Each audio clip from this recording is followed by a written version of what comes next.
Y todos han expuesto pues sus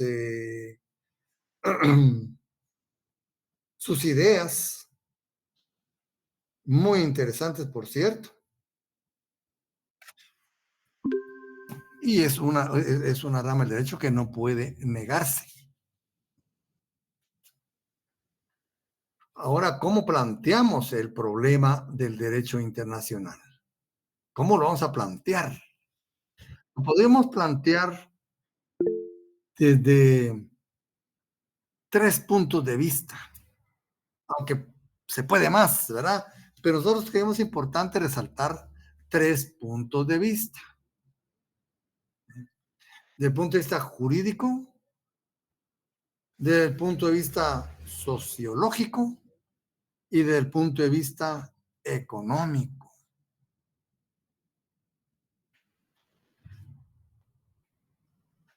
Fíjense, ¿cómo plantearían? Entonces, después de lo que hemos hablado nosotros, ¿cómo se plantea ese problema?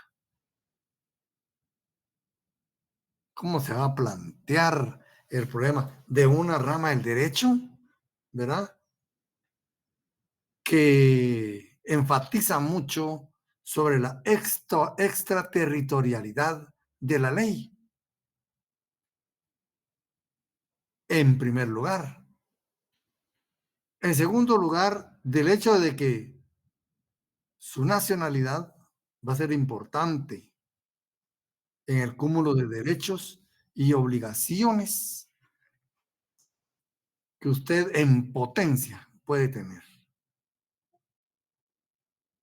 ¿verdad? Bueno, y esto pues, ¿y de dónde proviene? ¿Verdad? ¿De dónde proviene toda esta situación? ¿Será que el derecho internacional privado existe por algún capricho o por alguna necesidad?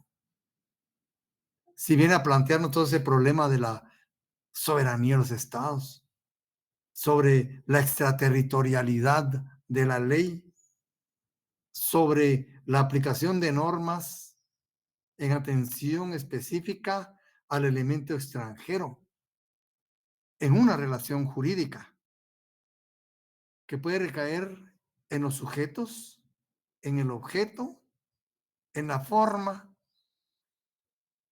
también en el lugar de su cumplimiento. Todo esto puede cambiar, fíjense ustedes, el curso de los resultados.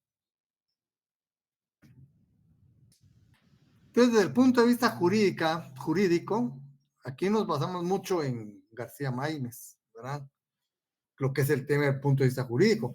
Algunas horas que estamos en una carrera de derecho, ¿verdad? Tenemos, por cierto, mire, vamos a empezar, vamos a utilizar el método cartesiano, ¿no? De empezar, donde dice desde las leyes más evidentes. Y él, desde ese punto de vista, pretendía no encontrar contradicción en su planteamiento final, ¿verdad? Y es donde dice que él, su famosa frase filosófica, ¿verdad? Pienso, luego existo. Porque ese es lo más importante, ¿verdad? No lo más importante, sino lo más elemental, lo evidente, lo que no se puede casi ni contradecir, ¿verdad? Y esta es una premisa que vamos a poner ahorita. Toda norma jurídica en vigor se aplica en un espacio y en un tiempo determinado. Eso es cierto, ¿verdad? Eso es lo que hemos venido nosotros planteándonos desde el principio de la carrera, ¿verdad? Existen las normas jurídicas, existe el sistema jurídico, ¿verdad? Contenido en un cúmulo de normas jurídicas que se aplican en un espacio y en un tiempo determinado. A ello se le llama vigencia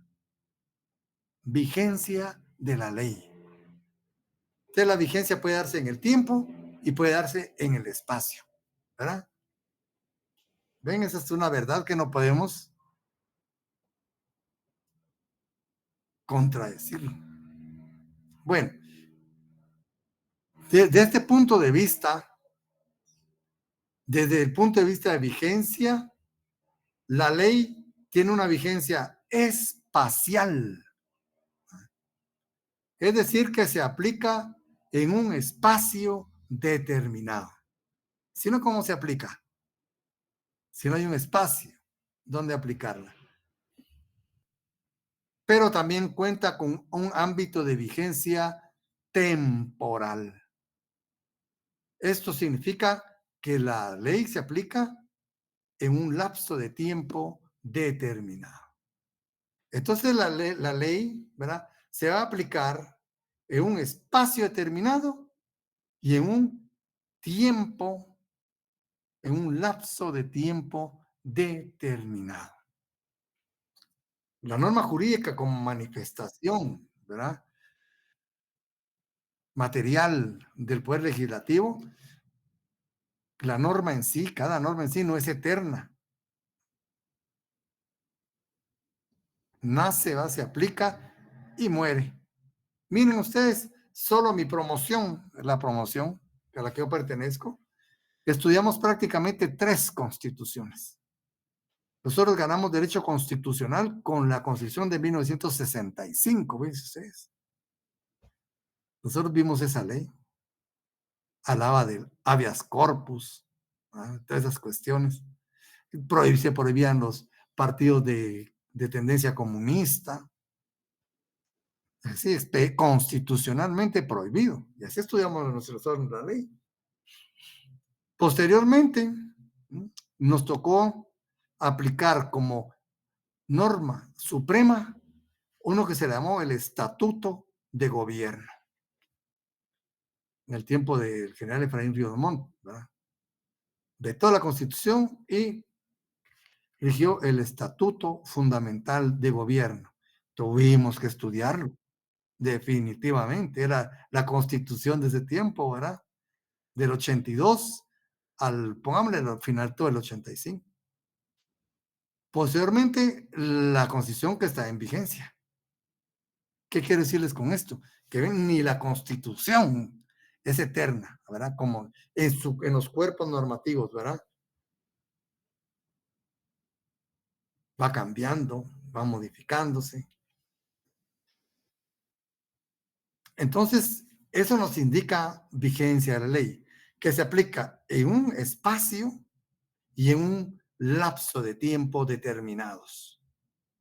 Es decir, que obliga por cierto tiempo y en determinada porción espacial. En determinada porción espacial. Bueno, aquí tenemos un planteamiento, ¿verdad? Que ustedes ya lo conocen, pues esto es de introducción al derecho. Entonces, los problemas relacionados con la aplicación de leyes que tienen diferente ámbito temporal, ¿verdad? Se les denomina, ¿verdad? Ámbito, vigencia temporal, ¿verdad? Temporal de vigencia, se denomina conflicto de leyes en el tiempo. ¿Qué sucede con estos jóvenes? Con conflicto de leyes en el tiempo.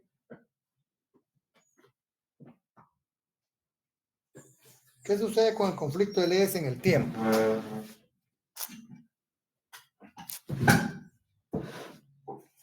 ¿Qué pasa con el conflicto de leyes en el tiempo? Un conflicto de leyes con vigencia temporal, coincidente y que se contradicen, ¿verdad? En el mismo lapso de tiempo. Se llama conflicto de leyes en el tiempo. Incluso nuestra ley de orden judicial habla algo de eso. Dice aplicación de leyes en el tiempo, ámbito temporal de validez de la ley. Fíjense, ámbito temporal. Entonces, aquí estamos hablando de vigencia de la norma, vigencia de la ley, conflicto de leyes en el tiempo. Entonces, como se dan dentro de una misma soberanía, los conflictos de leyes en el tiempo, ¿esto qué nos va a resolver? El Estado. El Estado como ente soberano, superior en la organización, ¿verdad? Entonces, mediante norma ordinaria, va a decidir cómo se resuelve el problema de vigencia de las leyes en el tiempo. Conflicto de leyes en el tiempo. El Supremo Estado lo va a resolver. Nosotros tenemos aquí, como digo, aplicación de leyes en el tiempo, ¿verdad? En una norma ordinaria. La soberanía legislativa del Estado nos dice cómo vamos a resolver. Entonces, mediante la manifestación soberana del Estado, materializada a través de una norma ordinaria, se decide la solución de este problema, de este conflicto, ¿verdad? De este conflicto. Y ya, ahí, ¿verdad? Dice cómo debe aplicarse. Nos habla de ámbito temporal de validez de la ley. Los conflictos que resultaran de la aplicación de leyes dictadas en diferentes épocas se decidirán con arreglo a las disposiciones siguientes. Y pone ahí, ¿verdad? En su artículo 36, ¿verdad? Quien, a través del ejercicio de su soberanía legislativa, da solución a este referido conflicto de leyes. Bueno, aquí ya tenemos planteado, ¿verdad? Desde el punto de vista jurídico. Bueno, pero acordemos que la vigencia de la ley es bidireccional, una que va dirigida hacia el tiempo y otra hacia el espacio. ¿Y qué pasa con el espacio? Pero en el denominado conflicto de leyes en el espacio, este es el que se relaciona con el derecho internacional privado, ¿verdad? Pero en el denominado conflicto de leyes en el espacio, que es el que se da en el derecho internacional privado, aquí, como están viendo, es un aparente, pues pongámosle para ponerlo así bien gráfico, un choque de soberanías. Hay dos sistemas legislativos, como mínimo, ¿verdad? Que pertenecen a dos soberanías diferentes, chocando en el espacio. ¿Ah? En el espacio. Ahora bien, ¿quién resuelve el conflicto de leyes en el tiempo? El Supremo Estado, a través de su soberanía legislativa ordinaria. Pero en el ámbito internacional no hay un Supremo Estado que resuelva. Ahí está el problema. ¿Quién? ¿Qué soberanía vale más que otra? ¿Qué soberanía legislativa vale más que otra? ¿Ah? Entonces, al no existir un Supremo Estado, ¿qué pasa, verdad? Porque en el ámbito internacional, todas las legislaciones representan una soberanía. Cada legislación representa una soberanía.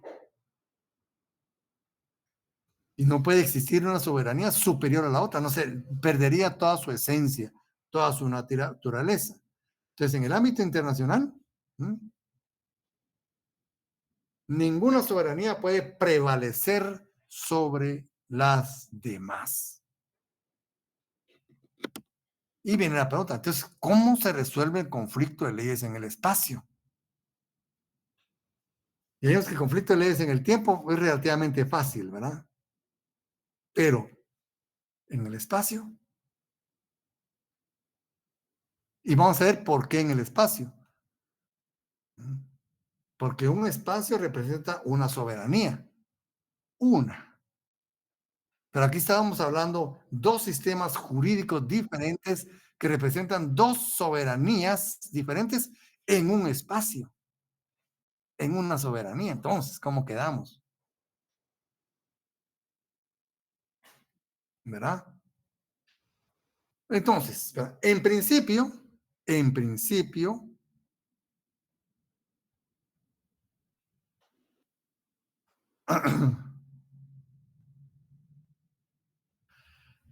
Las leyes vigentes en un estado las crea el poder legislativo, ¿verdad?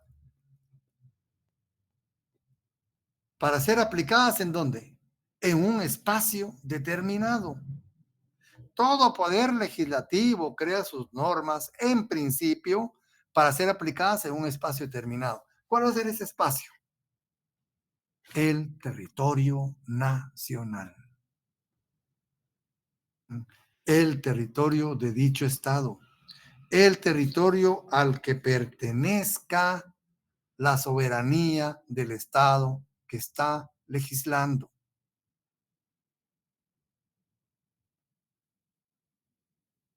¿Verdad? Entonces, este territorio, este ámbito espacial que representa una soberanía, a este se le llama territorio. Se llama el territorio del Estado. Y este territorio se convierte en el ámbito normal, entre comillas, ¿verdad? De vigencia espacial del orden jurídico. Ahí estamos claros, ¿verdad?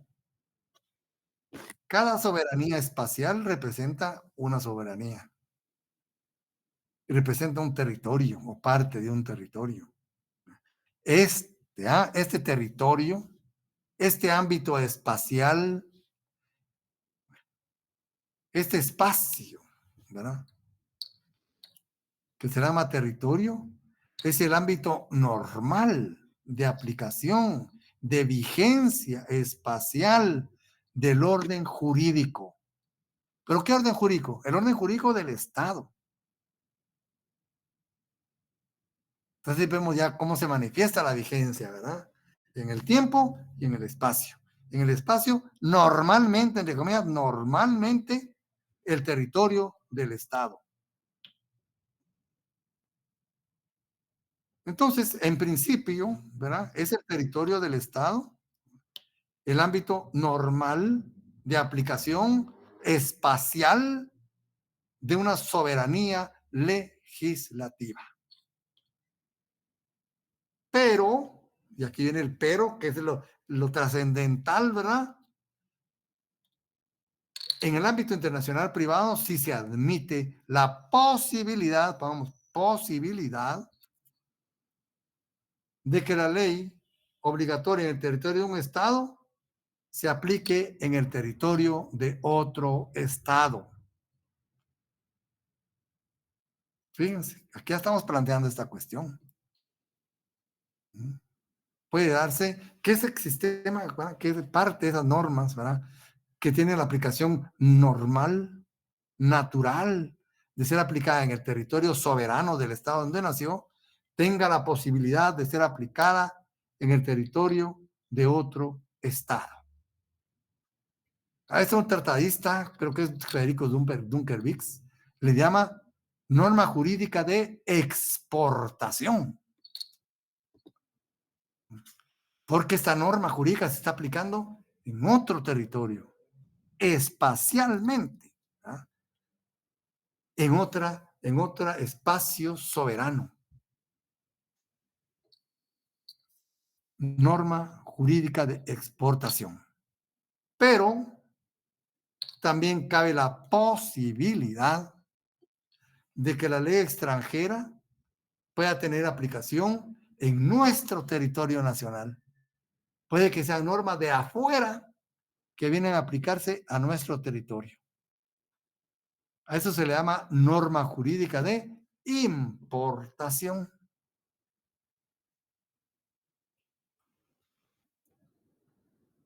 Quedamos bien, ¿verdad? Por ejemplo, cuando nos casamos en Guatemala, ¿verdad? Guatemaltecos, ¿verdad? El novio guatemalteco, la novia guatemalteca contraen matrimonio, ¿verdad? Aquí en Guatemala.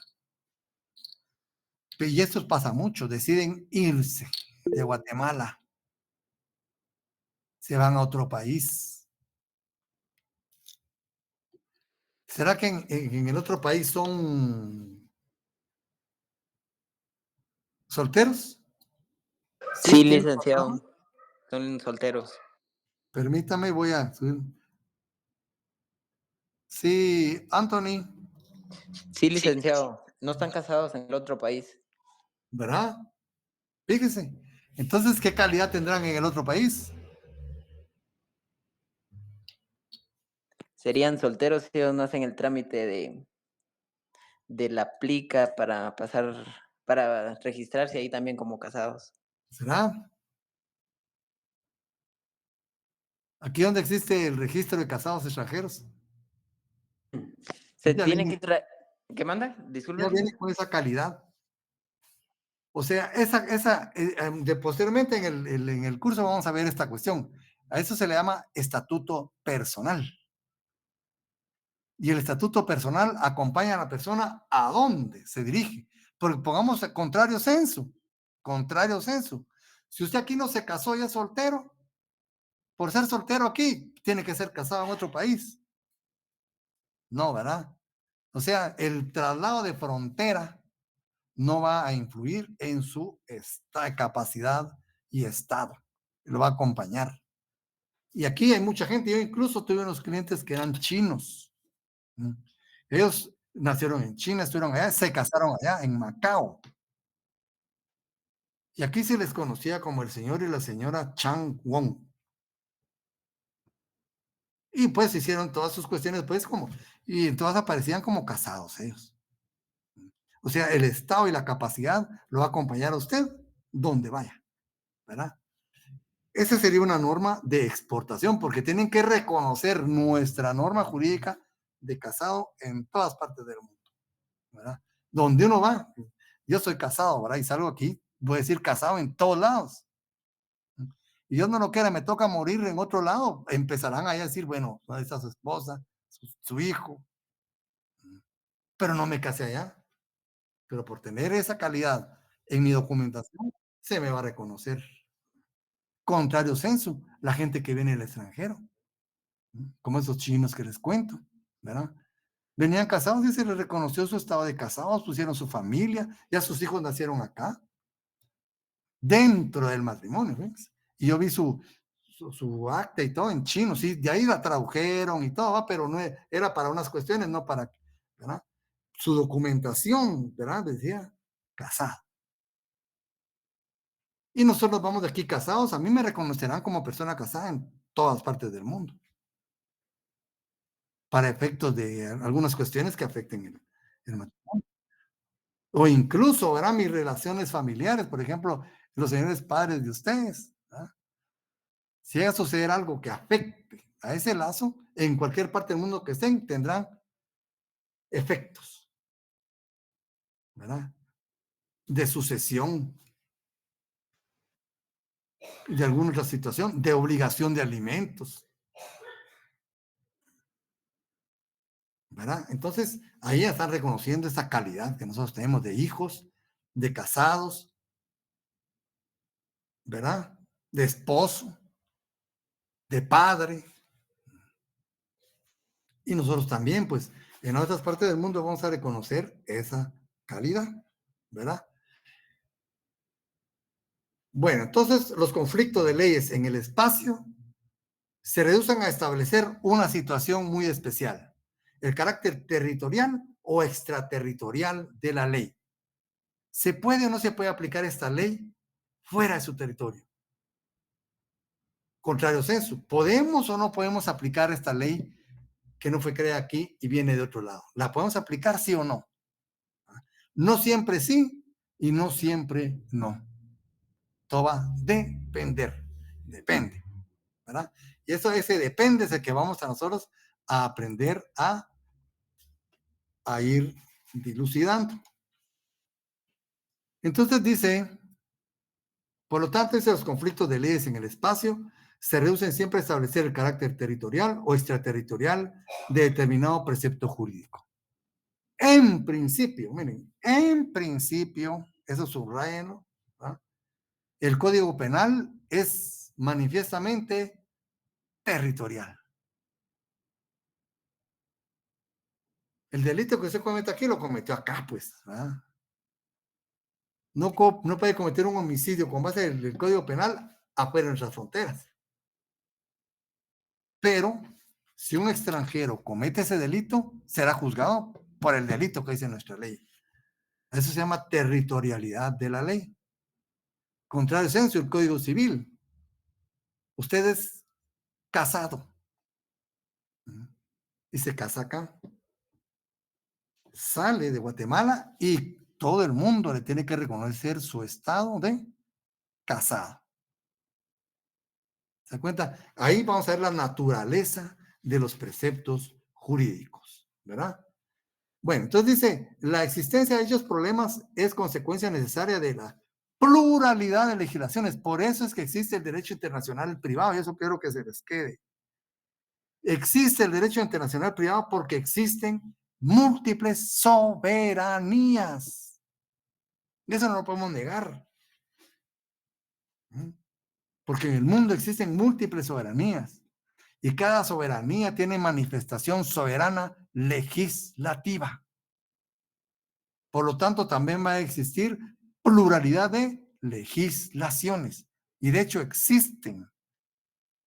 Y no puede existir una única ley mundial. Cada sociedad va a tener su sistema jurídico. No lo podemos negar.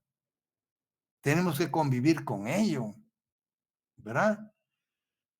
Entonces, estos problemas que nos plantea el derecho internacional privado son consecuencia necesaria de la pluralidad de legislaciones. Y también debemos ver algo, y el punto de vista sociológico, ya no jurídico, que la actividad de las personas, ¿verdad? No se desenvuelve siempre en el lugar en que nació, ¿verdad?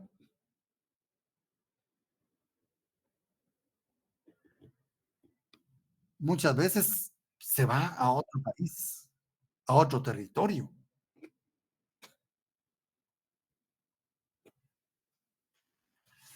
Entonces, al trasladarse a otro territorio, cambia de espacio, de vigencia de la norma.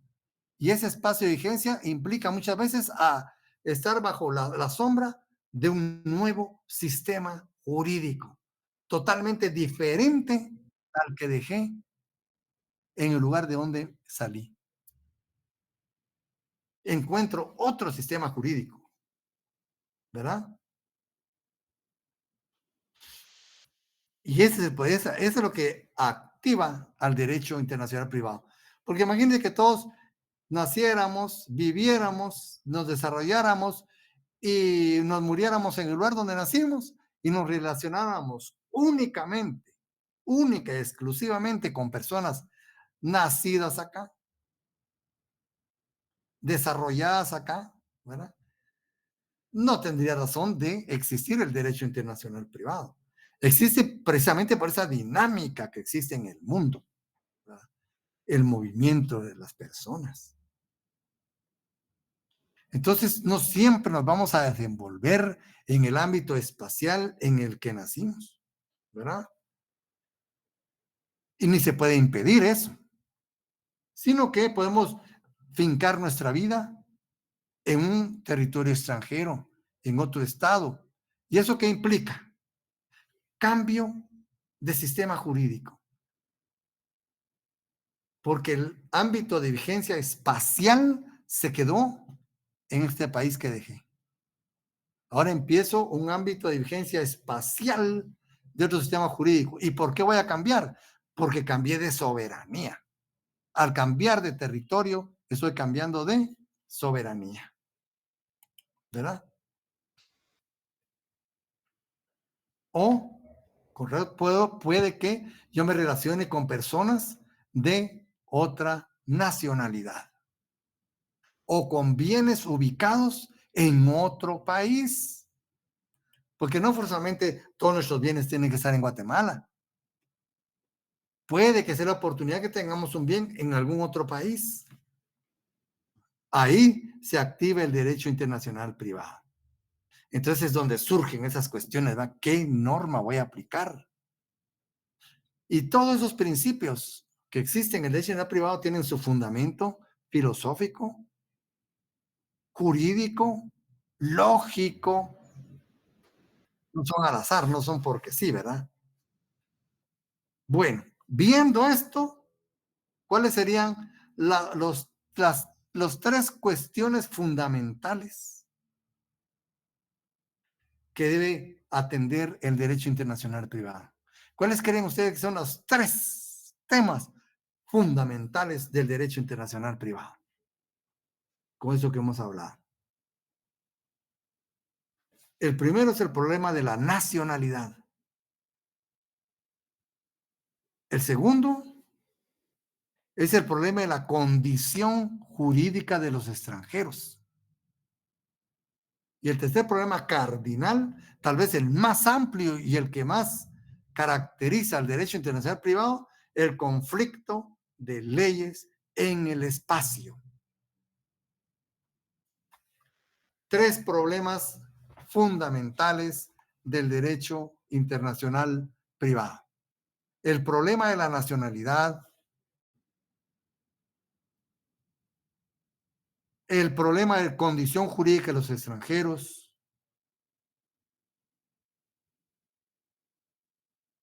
y el problema de conflicto de leyes en el espacio. ¿Y por qué?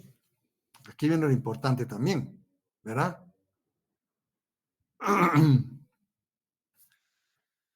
¿Por qué es importante la nacionalidad, jóvenes, en este curso?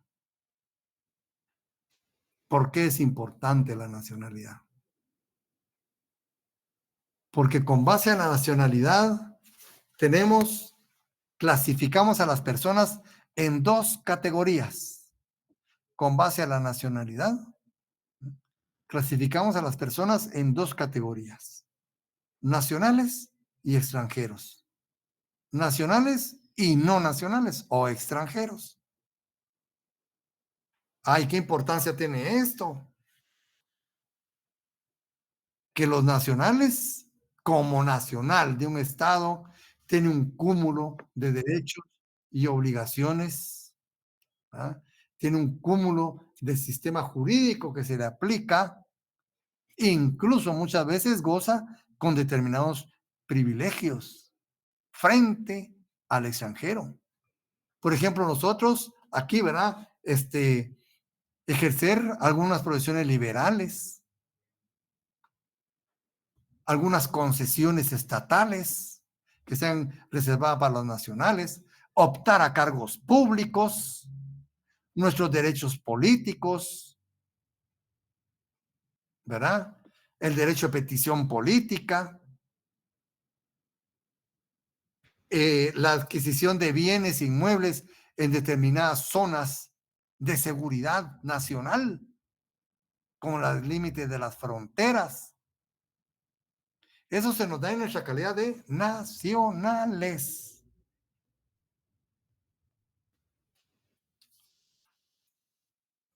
Por eso es importante la nacionalidad. Ah, pero hay otra cuestión. Ahora viene la pregunta. ¿Y quién es un nacional? Esa pregunta es importante responderla en el ámbito internacional privado. Porque, ven, esa determinación va a determinar, perdón, esa determinación va a significar, ¿verdad?, un cúmulo de derechos y obligaciones en un territorio determinado. Por ejemplo, nosotros como guatemaltecos, en nuestro territorio nacional, tenemos un cúmulo de derechos y obligaciones en atención a nuestra nacionalidad. Incluso ciertos delitos se nos aplican solo a nosotros. Pongámosle el nombre tradicional, el delito de traición a la patria. ¿Será que me la pueden aplicar en México a mí? ¿En El Salvador? ¿En Estados Unidos?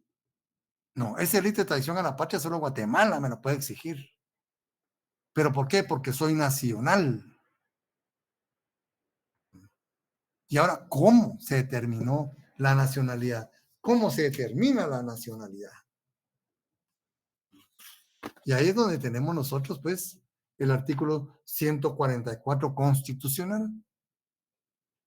Esto también lo vamos a ver posteriormente cuando veamos el tema de la nacionalidad. Ahí nos dice nuestra Constitución a quienes podemos considerar como guatemaltecos de origen. Y esa calidad de guatemalteco de origen me da privilegios y obligaciones frente a Guatemala. Pero también está la otra persona, el extranjero. Y aquí viene otra pregunta importante. ¿Qué derechos puedo reconocerle a un extranjero? ¿Qué obligaciones puedo imponerle y exigirle? Ese cúmulo de derechos y obligaciones que una persona con calidad de extranjero tiene en un territorio, ¿ah?, determinado, que no es su territorio, se le denomina condición jurídica de los extranjeros. Se han dado cuenta que incluso aquí en Guatemala han protestado muchas personas porque hay extranjeros que tienen unos puestazos en el gobierno de turno, ¿verdad? Que posiblemente no lo pueden ejercer, unos puestos muy delicados, pero ahí están. Las personas dicen que no tenía derecho porque es extranjero, ¿verdad? Ahora, ¿quién es un extranjero? Esa es otra pregunta. Extranjero podría ser eh, el que no es nacido en territorio nacional y no es hijo ni de papá ni de mamá nacional, sino es hijo de extranjeros. Entonces, ¿y por qué es importante? Por ese cúmulo de derechos y obligaciones, ¿verdad? Entonces, los extranjeros no pueden participar en política, eso ya lo sabemos, ¿verdad? No pueden optar a cargos públicos, no pueden poseer bienes en la faja 15 kilómetros, no pueden. Es una condición jurídica y no se le están violando sus derechos, ¿verdad? Entonces ahí viene este segundo problema que les planteaba, ¿verdad? Después de tener el problema de nacionalidad, viene el problema de la condición jurídica de los extranjeros, lo que les decía. Bueno, ya determinamos que usted es extranjero. Usted no es nacional y está en nuestro territorio. Entonces, ¿qué cúmulo de derechos y obligaciones vamos a reconocerle? ¿Vamos a exigirle y nos puede exigir usted? Esa es la condición jurídica de extranjero. Y posteriormente a esta situación viene el siguiente planteamiento, el conflicto de leyes en el espacio. ¿Qué derecho le reconozco? ¿Puedo o no puedo? Conflicto de leyes en el espacio. ¿Qué calidad le reconozco? ¿Qué estado civil le puedo reconocer si viene a otro país y intenta exigirlo acá? Conflicto de leyes en el espacio, ¿verdad? Con relación al estatuto personal. Bueno, la condición jurídica nos plantea posiblemente el conflicto de leyes en el espacio. Entonces, como ven, hay tres problemas cardinales del derecho internacional privado: la nacionalidad, condición jurídica de extranjeros y conflicto de leyes en el espacio. Bueno, entonces, el autor Sánchez Bustamante se plantea para el derecho internacional privado la posibilidad de 4 situaciones diferentes en cuanto a la persona. La primera, la del extranjero y su relación con las leyes del país en donde se encuentra bajo estatus de extranjero, ¿va? Esa es una situación de derecho en el privado. El extranjero, ¿va?, y la ley del país en que se encuentra como extranjero. La otra situación es la del extranjero y su relación con la ley de su propio país, en donde precisamente no se encuentra. Ahí creó otra situación diferente. Él no está. Y está adquiriendo derechos y obligaciones en otro estado, en otra soberanía. Incluso puede estar modificando su estado personal. ¿Qué pasa con las leyes que dejó, con el sistema jurídico que dejó él en su país? Esa es otra situación, ¿verdad? Otra situación es la nacional que no sale de su país y su relación con las leyes de su propio país. Bueno, yo no salgo nunca, ¿eh? Y solo aquí con mi sistema jurídico. Puede que en un momento determinado accione el derecho internacional privado. O puede que no. Ahí está la posibilidad. Y la cuarta, la del nacional, que no sale de su país y su relación con leyes extranjeras. ¿Será posible que aunque no salgamos de nosotros de Guatemala, en algún momento determinado tengamos relación con leyes extranjeras? Puede ser. Póngales que tengamos familiares extranjeros. Nuestros bisabuelos vinieron de otro país, ¿verdad? Y tenemos tíos, primos de segundo grado en otro lado. En un momento determinado nos pueden afectar a nosotros o podemos adquirir derechos respecto a esa familia. Aunque yo no salga de aquí, voy a accionar al derecho internacional privado. O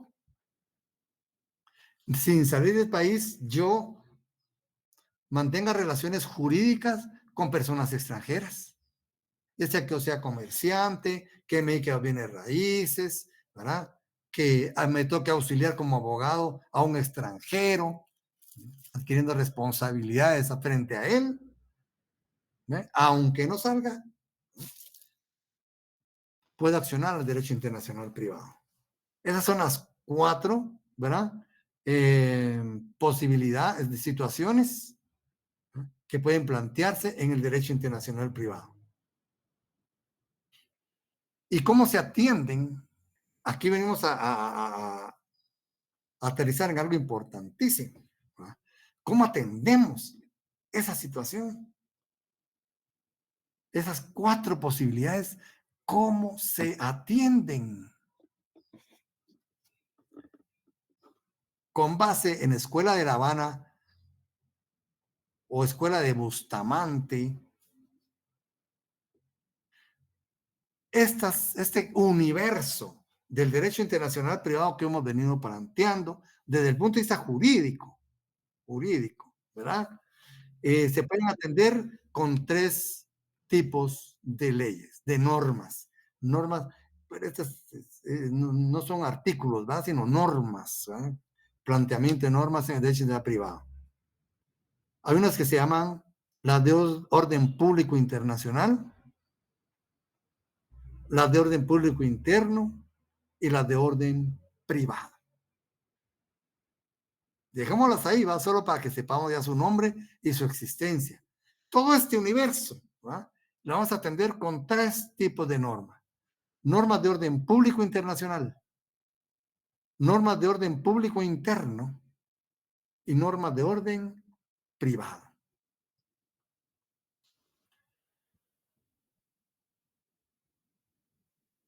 Entonces, como pueden ver, ¿verdad? El planteamiento del problema del derecho internacional privado desde el punto de vista jurídico toma como punto de referencia principal, ¿cuál? El tema de la vigencia de la ley. ¿Pero qué vigencia? Espacial.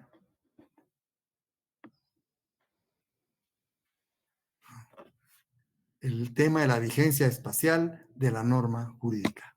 Miren qué planteamiento hicimos desde el punto de vista jurídico. Y ahí vamos viendo cómo se va desenvolviendo el derecho internacional privado.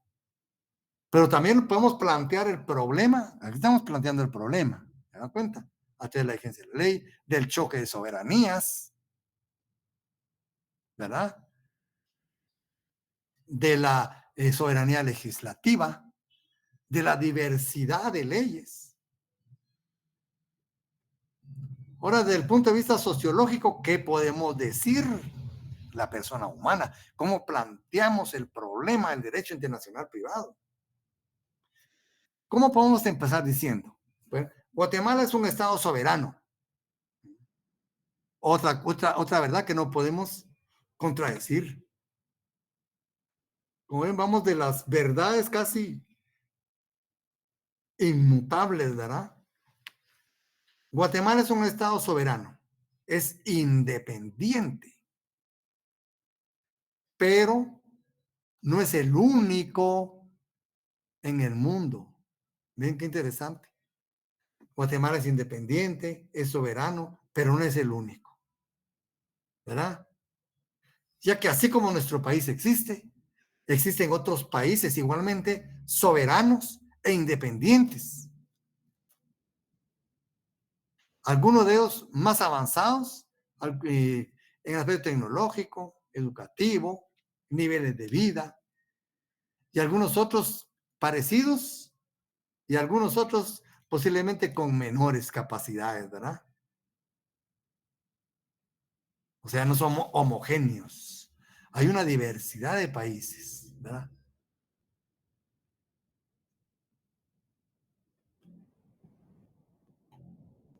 Pero también es cierto, ¿verdad?, que en el mundo, aparte de los estados soberanos, ¿verdad?, existen personas jurídicas, tanto individuales como colectivas, tanto nacionales como extranjeras.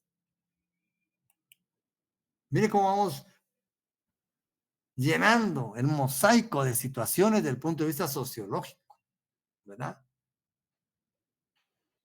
Entonces ya llegamos al tema de las personas. Entonces, ese desarrollo jurídico, ese desarrollo tecnológico, ese desarrollo económico, ese desarrollo social, ¿verdad? También ha posibilitado las relaciones entre personas de diferente nacionalidad, personas jurídicas individuales y o personas jurídicas colectivas que pertenecen a diferentes nacionalidades, que pertenecen a diferentes soberanías. Y esto pues es algo que tampoco podemos negar, ¿verdad? Y se da a diario. Pero ¿qué sucede acá? Que se torna necesario que estas relaciones sean reguladas. El hecho de que la otra persona no sea de mi país y que yo no sea del país de él, no quiere decir que pongamos nuestra relación bajo cualquier premisa. No puede hacerse así. Esas relaciones también deben ser reguladas. ¿Por qué? Porque debe existir un grado de seguridad y certeza jurídicas. ¿Se acuerda que les hablamos ayer en la clase pasada, de la seguridad y certeza jurídica, ¿verdad?, que es lo que persigue el derecho internacional privado? Entonces, eso es lo que sí, uno desea en sus relaciones jurídicas con personas, cualquier tipo de personas, no digamos con personas que no son de nuestra nacionalidad. Exigir un grado de seguridad y certeza jurídica, ¿verdad? ¿Por qué? Porque eso posibilita la convivencia, posibilita las relaciones entre personas de diferente nacionalidad. ¿Y quién cumple esa función reguladora? ¿Qué rama del derecho cumple esa función reguladora de estas relaciones entre personas de diferente nacionalidad, entre personas que pertenecen a diferentes soberanías?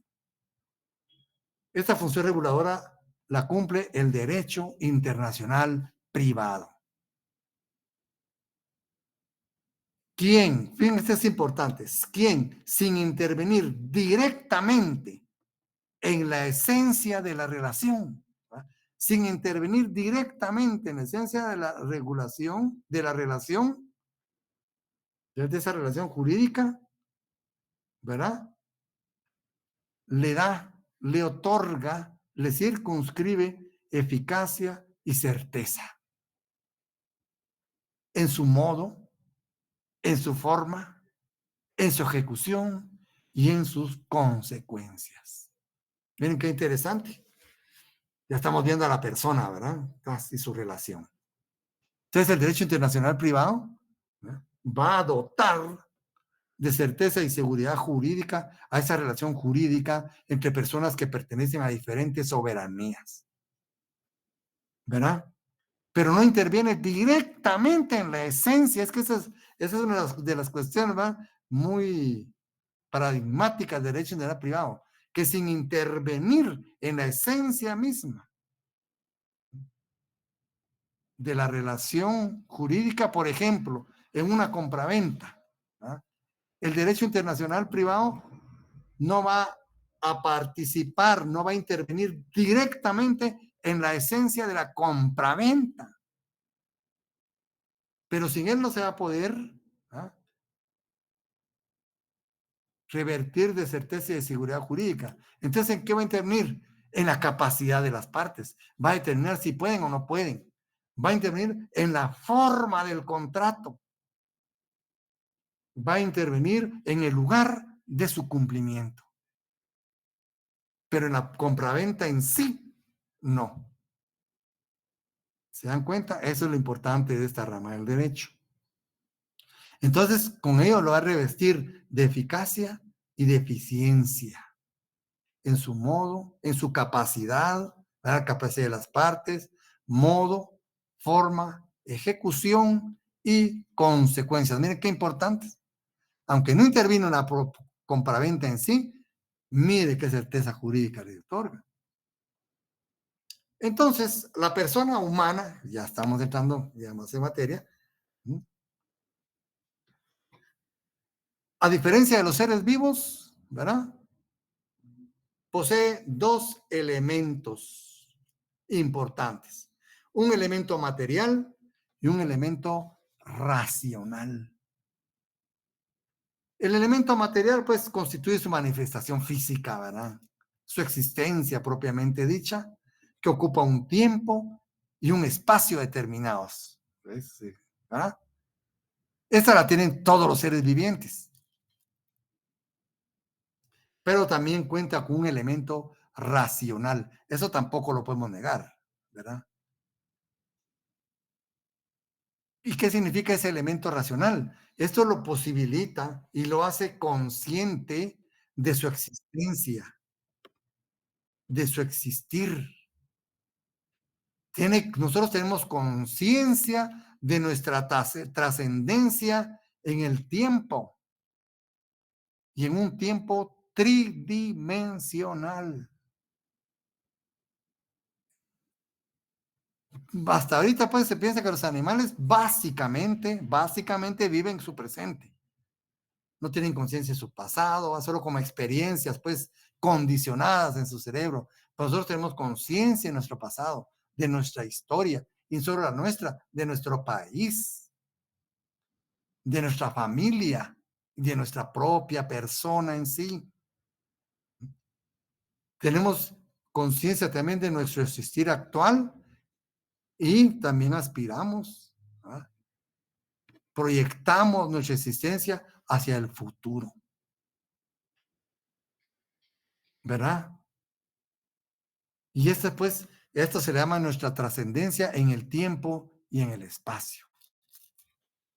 Somos conscientes de nuestra existencia tempo espacial.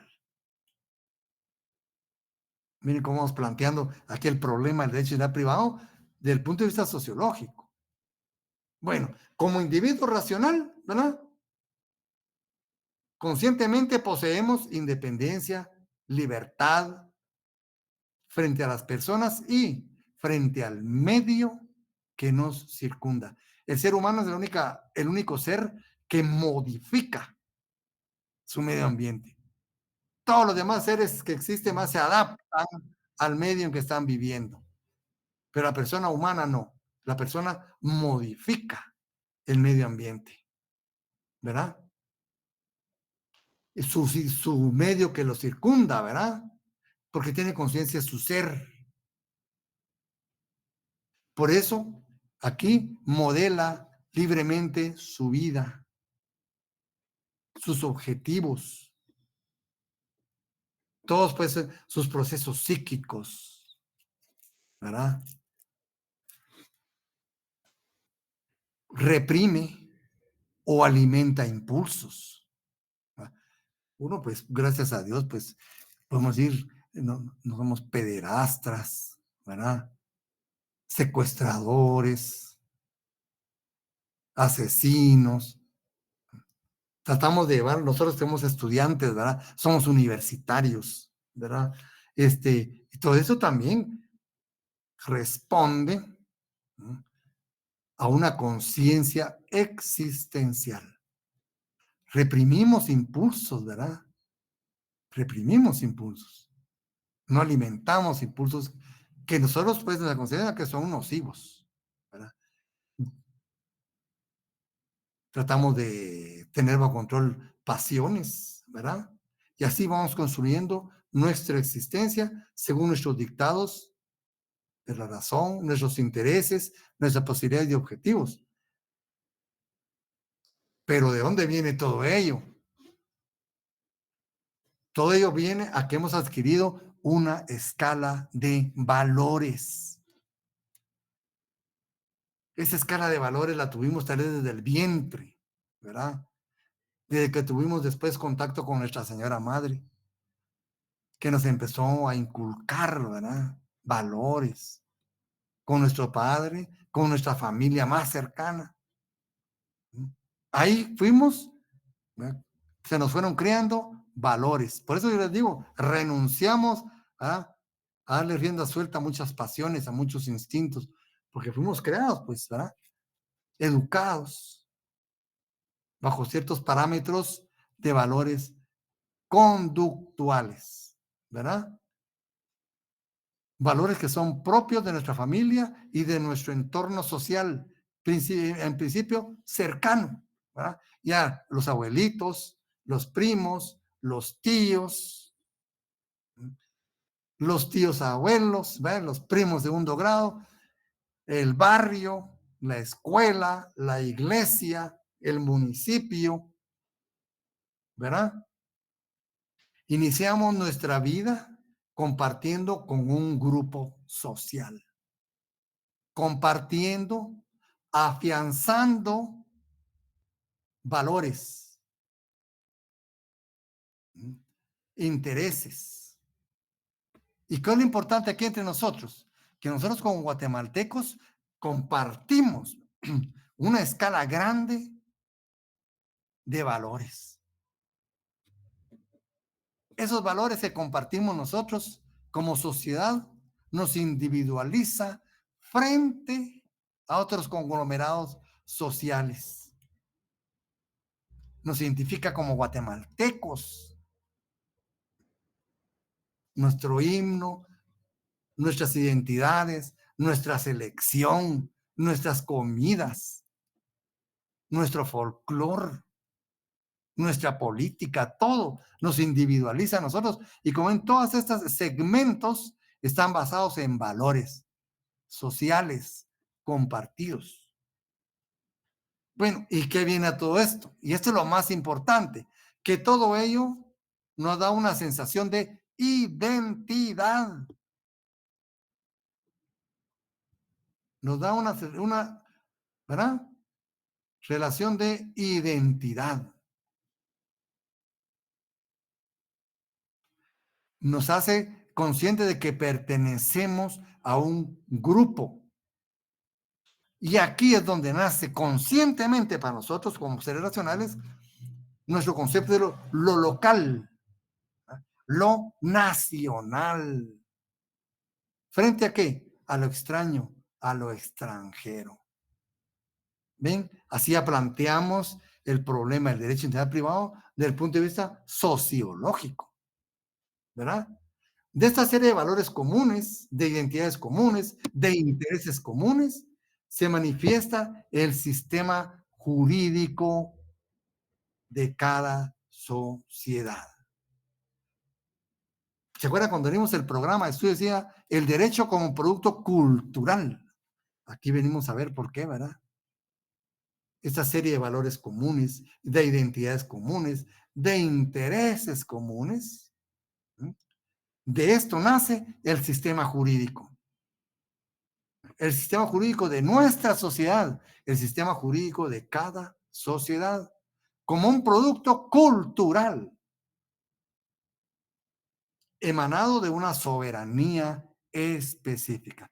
Para nosotros la soberanía del Estado de Guatemala, de la soberanía legislativa del Estado de Guatemala. Y por ello, es que en la actualidad, en el mundo existen tantos sistemas jurídicos como sociedades. Porque cada sistema jurídico representa, ¿qué representa? Un sistema de valores. Un sistema de valores que individualizan e identifican, ¿verdad? Y de estas sociedades particulares nacen la pluralidad de legislaciones, ¿verdad? Respondiendo pues a los valores, ¿verdad?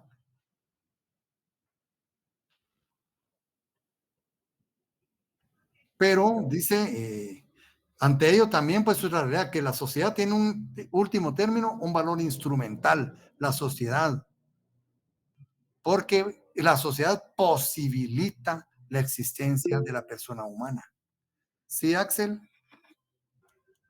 Buenas tardes, licenciado. Gracias por darme la palabra.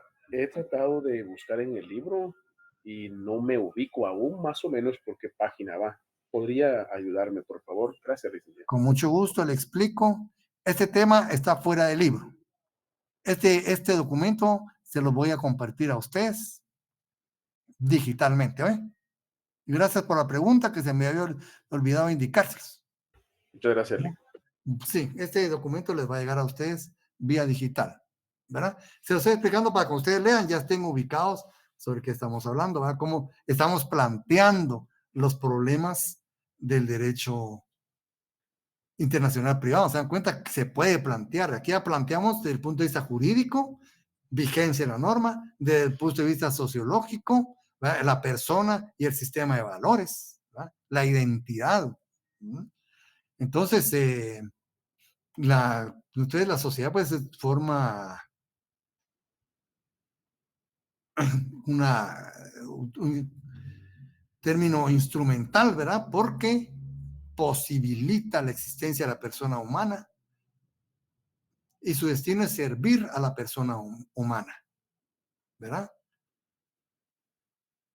Pero, y aquí viene el final, esta persona humana no está destinada fatalmente a una sociedad específica como su fin último. Ahí está la cuestión.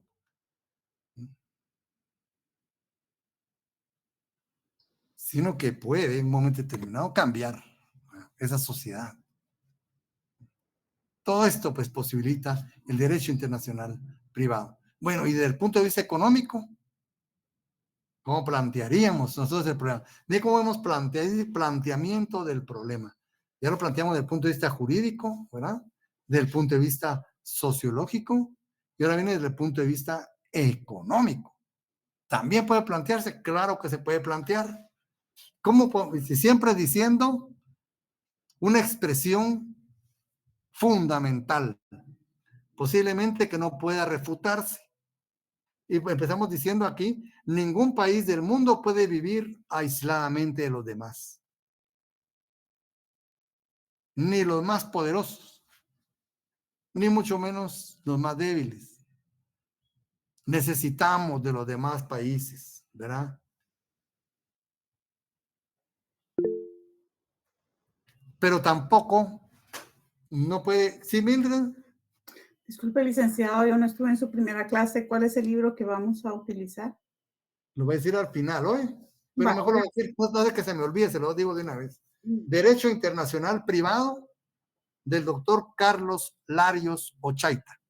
Gracias, licenciado. Bueno, bien. Ya está enviado en el grupo, compañera. Ahí está el libro también. Gracias, Byron, muy amable.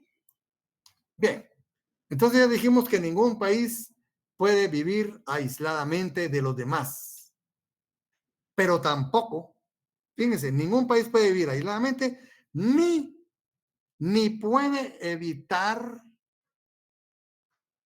que en su territorio se aplique norma jurídica extranjera. Fíjense, no puede ni vivir aisladamente, ni puede evitar que en su territorio se aplique norma extranjera. Cuando ésta proceda, ¿verdad? Obviamente. Porque todo país requiere el concurso de otros para poder existir, para perfeccionarse. Y en este ámbito de ideas, todo país necesita comercio internacional. El comercio internacional es una necesidad. Y como ustedes ven, el comercio internacional es una manifestación clara del derecho internacional privado. En tal sentido, algunas cosas resultan materialmente imposibles producirlas. Si ustedes se han dado cuenta en la producción de Estados Unidos, solo entre Estados Unidos, nosotros vemos esos productos enlatados o pues, lo que ellos producen, ¿verdad? En un lugar se produce una situación, en otro lugar se produce otra, en otro lugar otra, en otro las pinturas, en otros se ensamblan, en otros se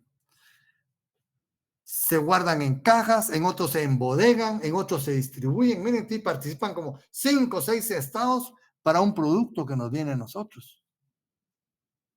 ¿Por qué? Porque hay ventajas comparativas. Hay ventajas competitivas. Y no solo en el ámbito de los estados de Estados Unidos, sino en el ámbito internacional. Hay cuestiones que salen más baratas comprarlas en otro lado, pagar su importación, que producirlas uno en su país. Y eso lo saben todos los países del mundo, ¿verdad? Entonces, en algunos países es materialmente imposible producir algunas cosas, más que en lugares muy propicios para ellos, ¿verdad? Que cuentan con las condiciones de clima, suelo, humedad, ambiente, organización social, propicios para ello, ¿verdad? Infraestructura, posición geográfica, todo ello entra en cuenta, ¿verdad? Pero existen algunas otras que, aunque puedan producirse sin dificultad en el país, se importan, sin embargo, desde otros países porque resulta más barato importarlas que producirlas. Muchas cosas que vienen de China, ¿verdad ustedes? Que aquí no la podíamos producir al precio que las se compran allá, ¿verdad? Entonces, en general, el comercio sirve como mecanismo de división internacional del trabajo. Aquí ya vemos, ¿verdad? Algunas puntas de lanza del derecho internacional privado. ¿Se dan cuenta? En esta relación necesaria. El aspecto económico es necesario también en el ámbito internacional privado. ¿Verdad? Entonces, el comercio exterior sirve como mecanismo de división internacional del trabajo, como división internacional de la producción. ¿Sí, Clara? Bueno, como división internacional del trabajo, ¿verdad? Como división internacional de la producción y también como la división internacional de la distribución de bienes y servicios. Miren, ¿qué de todas las divisiones internacionales que se dictan? Por ejemplo, ¿verdad? División Internacional del Trabajo. ¿Qué lugar está ubicada Guatemala en la División Internacional del Trabajo? ¿Qué representamos nosotros para el trabajo, para el sistema, ¿verdad? Productivo a través del trabajo, ¿verdad? Internacional? Pero también qué lugar ocupamos nosotros en la División Internacional de la Producción. Miren ustedes, los países desarrollados ya producen unas armas que dice que desarrollan ya más calor que el propio sol. Imagínense cómo es la tecnología. Y ya están pidiendo una pausa en la producción de la inteligencia artificial porque estás superando ya la mente humana, ya peligra que nos domine la inteligencia. ¿Y nosotros por dónde vamos? En la producción. Pero también en la edición internacional de la distribución de bienes y servicios. Miren ese Amazon, ese Alibaba. Y nosotros, ¿qué papel jugamos en la distribución de bienes y servicios? Todo esto nos va poniendo el comercio, ¿verdad? Permitiendo la especialización en la producción y en el intercambio. En ese sentido, el comercio exterior compensa las limitaciones naturales, sociales, políticas, ¿verdad? Económicas, que de otro modo impondría su ausencia. Bueno, entonces, los factores o elementos o fenómenos sociológicos que constituyen la razón de ser o causa de la existencia del derecho internacional privado son un elemento de hecho en el ámbito internacional del comercio, ¿verdad? Un elemento de hecho que es el comercio internacional. Ahí está, ¿verdad? Es un elemento. Tomada esta expresión en el sentido de relaciones jurídicas de carácter económico privado entre personas pertenecientes a estados o territorios diferentes. Y un elemento de derecho que es la coexistencia, o sea, la existencia simultánea de legislaciones diferentes a través del cual se perfecciona y sustenta la actividad económica internacional. Esta pues es una muestra, ¿verdad?, de cómo podemos plantear el problema del derecho internacional privado. Aquella rama del derecho que trata de dar solución a ese aparente choque en el espacio de diferentes soberanías manifestadas a través de su sistema legislativo. ¿Cómo? ¿Verdad? Así se plantea el problema. Del punto de vista jurídico, ¿verdad?, como la vigencia de la norma, del punto de vista sociológico, de la persona humana y el sistema de valores que nos da un carácter de identidad. Y desde el punto de vista económico, a través del hecho y acto económico y la confluencia de sistemas jurídicos para la certeza y seguridad jurídica de esta realidad. Entonces, vamos a proporcionarle posteriormente. Sí, Mildred. Disculpe, licenciado, ¿podría repetir los 3 puntos de vista que acaba de mencionar, por favor? Jurídico, sociológico. El jurídico, que es la vigencia de la norma, dijo. La vigencia de la norma. Sociológico. Vigencia espacial. Ajá. El humano, que era la persona, dijo, ¿no? Sí, lo sociológico, la persona y el sistema de valores, ¿verdad?, que identifica. Nosotros nos identificamos con un sistema de valores y nos individualizan frente a otras sociedades. Y desde el punto de vista económico, ¿verdad?, el fenómeno de las relaciones económicas de los estados, ¿verdad?, con su elemento de hecho y de derecho, ¿verdad?, el comercio internacional propiamente dicho, ¿verdad?, que dentro del cual se desarrollan una serie de relaciones económicas entre personas de diferentes soberanías, de diferentes estados, de diferentes nacionalidades, y el elemento de derecho, ¿verdad?, que es la coexistencia de sistemas jurídicos, ¿verdad?, de legislaciones diferentes a través de la actividad económica. Muy bien, compañeros, nos quedamos ahí. Gracias. ¿No hay alguna duda? Muchas gracias, Lic. Muchas gracias, Lic. Bueno, jóvenes. Gracias, licenciado. Feliz noche. Se cuidan, pues. Feliz noche, licenciado. Buenas noches. Buenas noches. Feliz noche. Feliz noche. Cuidan, Feliz gracias, licenciado. Feliz noche. Feliz noche, Lic. Feliz noche, licenciado.